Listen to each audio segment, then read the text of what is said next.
So the next thing I want to talk about are formal post-bac programs. And what it is basically a program offered by a university that helps career changers, or if you want to enhance your GPA, basically it creates a program for you, and through this university you take these science classes and participate in other things, and it prepares you for med school. So the first great thing about that is you have this official name of this 4-year accredited university behind you. So say you did this program at UVA. You basically have UVA's name behind you that you took the classes there.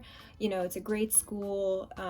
Some schools probably know it, if they have rigorous classes or if they have a good program. So you have this name behind you. It kind of helps get you noticed and might help you get into med schools. And I say this because taking it at a community college like I did, no one really knows my community college outside of maybe the state. So if I say that I took it there versus I took it at UVA, people will probably pay more attention to the fact that I took these classes at UVA. And to that, some programs also offer a certificate of completion. So you actually have that certificate that I completed my post-bac at UVA that you can show to med schools. To me, that wasn't something that I really cared about that much, so I decided to go the community college route. The next great thing about formal post-bacs is that some programs have a feed-in linkage program, I think is what they're called. And basically one of the schools that I looked at for this video was Johns Hopkins, and they have a linkage program with certain medical schools where these medical schools basically see that you took all these classes at Johns Hopkins formal post-bac, and they will create these opportunities to make it easier for you to enroll into their med school. So what they do specifically is you can choose to skip your glide year, which is the year after you complete all your science courses and when you're getting ready to go into med school, and you can basically skip over that, and in the spring you're going to be done with your classes, and then in the fall you can already enroll and start medical school. And this is as long as you have, a good GPA, good MCAT score, a lot of experience and all that stuff, already have like a really good application, and they can help you get into these medical schools quicker and maybe easier. So that is definitely a big advantage to going to a formal post-bac program. My next point is that some formal post-bac programs might have a minimum requirement for how many classes you're supposed to take at that program. So to give an example, I only had to take 7 to 8 science courses, and if I enrolled into a formal post-bac program that required a minimum of 10 courses, that would mean that in order to complete that program I would have to commit to taking 2 or 3 extra science courses, and this was going to delay how long it took for me to get into med school, and it's not something that I wanted to do. So this does make your post-bac education longer, but it can also help you take all those harder science courses that might prepare you better. So it's really a give or take of what you feel like you need and what's going to be better for you. Another point is that some post-bac programs also only offer post-bac classes during a certain point of the day. So because they have undergrads taking the same classes during the day, they give them priority.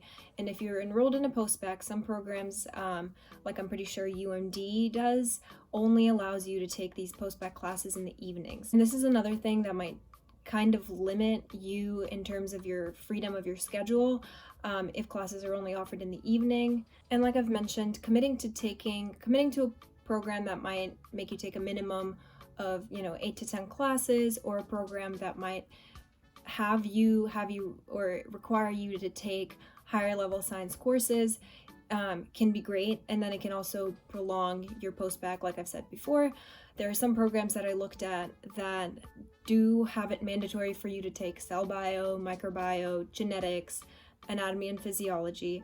So it really just depends on where you are once again and whether you want to do it or not.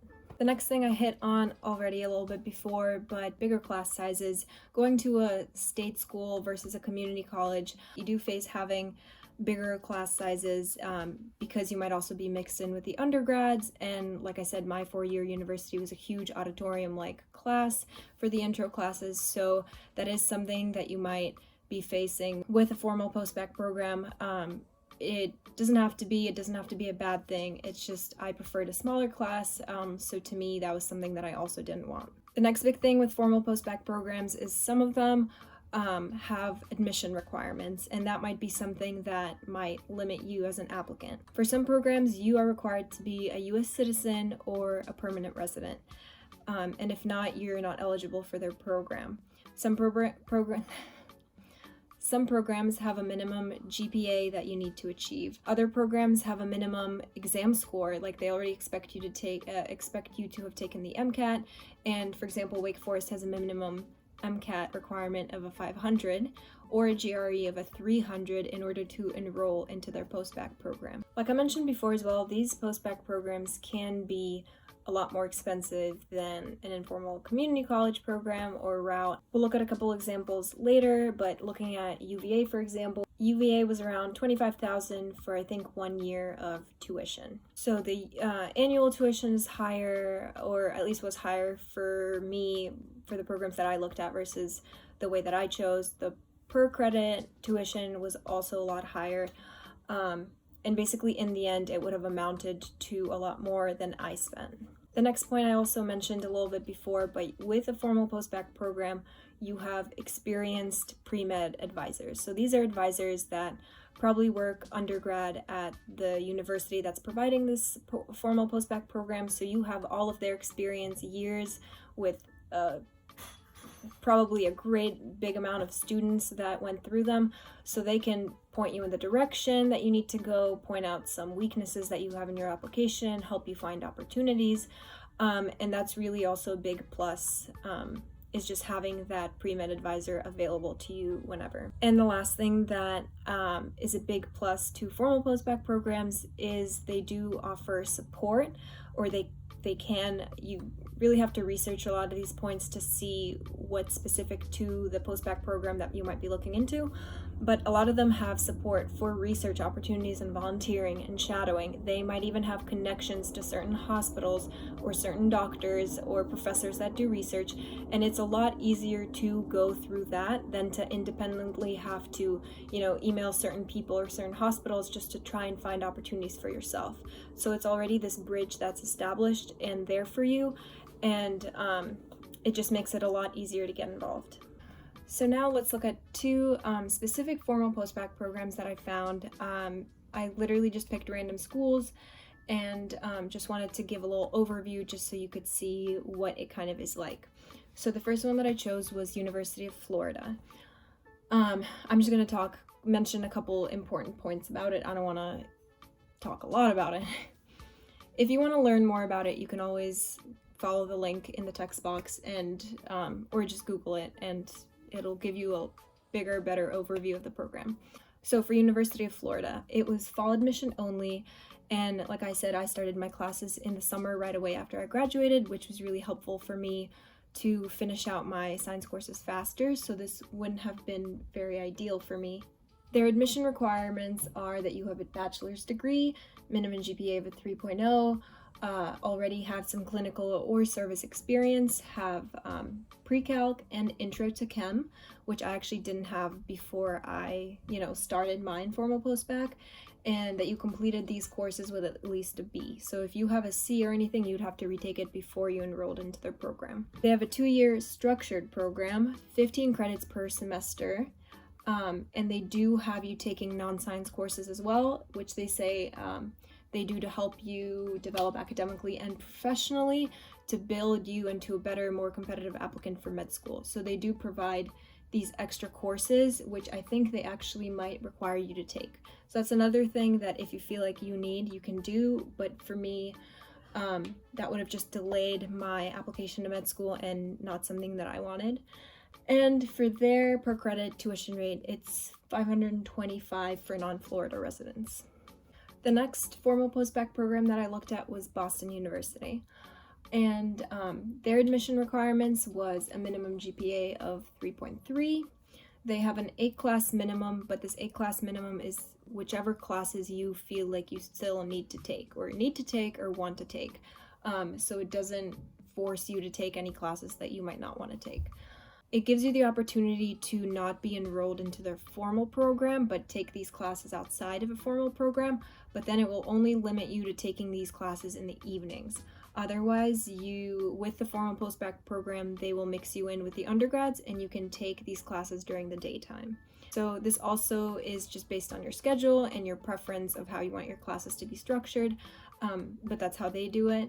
And then their per credit tuition rate is $800, and for 12 to 16 credits, depending on what courses you take, the annual tuition is about $29,000. So like I mentioned before, all my 7 to 8 science classes turned out to be about around $7,000 that I spent on those for me, and 16 credits at BU is about 4 classes that you take, and so for these 4 classes you're already paying $30,000. So that kind of shows how much I spent versus how much I could have spent. So just to close out with my final thoughts on both, I think a formal post-bac program really is great. It offers you a lot of the support that you get, the advisors, the opportunities. I think that's a very huge plus, and of course the name of the university that's on your transcript that you can give to med schools. All those things are really, really huge pluses. But the big minus for me was how much more expensive it would have been to enroll into a formal post-bac program. The informal post-bac program, I think you have to be a lot more independent. You have to be able to find these opportunities for yourself, build your own schedule, make sure that you're still on track, keep yourself on track. So it's a lot more independent. You don't have that support and mentorship, but the great thing about it is how much cheaper it was and how much money I ended up saving. Do I regret going with an informal community college post-bac program? I don't regret it at all. I loved my classes, loved my professors. I think I learned a lot. I think it prepared me really well. It was just a really good environment. I really enjoyed it. Some people have asked me whether it was ever brought up during interviews or anything that I took them at a community college versus at a formal post-bac program, and whether I think it altered my chances of getting into med school. I think that it's going to be hard to answer this question because I don't know what the admissions committees think. I think of course they would prefer that you take classes at a 4-year accredited institution versus a community college, but I've never been specifically asked, or no one's ever said anything to me about how I'm a lesser applicant because I took it at a community college. I had someone from admissions ask me one time if I felt prepared because I haven't taken a lot of higher level science courses like microbiome, cell bio, and other ones, but I was working on filling those gaps and taking other classes like biochem and genetics. So do I think it altered my chances of getting into med school? Maybe, but not that I really felt a difference. So I don't know. That's really up to admissions to, decide and what they think and what their opinion is. So that brings me to the end of this video. I hope you guys enjoyed it. I hope it was helpful. If I missed anything, if you have any questions or want me to clarify anything, my information is below in the text box. So please email me, DM me. I'm happy to answer your questions. Or if there's anything that I said wrong or you want to clarify something, you can also leave a comment. Thanks so much for watching another one of my videos, and I'll see you guys next time. Bye!